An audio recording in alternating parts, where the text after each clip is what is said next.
అసలు చంద్రబాబు నాయుడు అనే వ్యక్తి సంతకానికి విలువ లేదు అని ఇప్పుడు నాలుగోసారి ముఖ్యమంత్రి అయినప్పుడు కూడా తెలుస్తోంది. ఏడాది అవుతుంది. ఈ ఏడాదిలో ఆయన పెట్టిన మొదటి సంతకం ఇంతవరకు అమలైందని నేను అడుగుతున్నా. ఇంతకన్నా సిగ్గుచేటు ఇంకేమైనా ఉందా? అదే వైఎస్ఆర్ గారు కానీ జగన్ గారు కానీ ఒక సంతకం పెడితే ఆ రోజు నుంచి అమల్లోకి వస్తుంది. అది సంతకం అంటే అలా ఉండాలి. కానీ నీ సంతకం అది చిత్తు కాగితంలాగా ఎప్పుడు సంతకం పెట్టినా అది ఎప్పుడు జరిగింది లేదు. అండ్ అధికారంలోకి వచ్చిన మీరు జూన్ నుండే నిరుద్యోగ భృతి ఇస్తాము, తల్లికి వందనం ఇస్తాము, అన్నదాత సుఖీభవ ఇస్తాము, ఆడబిడ్డ నిధి ఇస్తాము, ఫ్రీ బస్ ఇస్తాము అని చెప్పారు.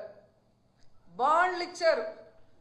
ఈరోజు ఆ బాండ్లు ఎత్తుకొని గ్రామాల్లోకి మీ ఎమ్మెల్యేలు కానీ మీరు వెళ్ళే పరిస్థితి ఉందా?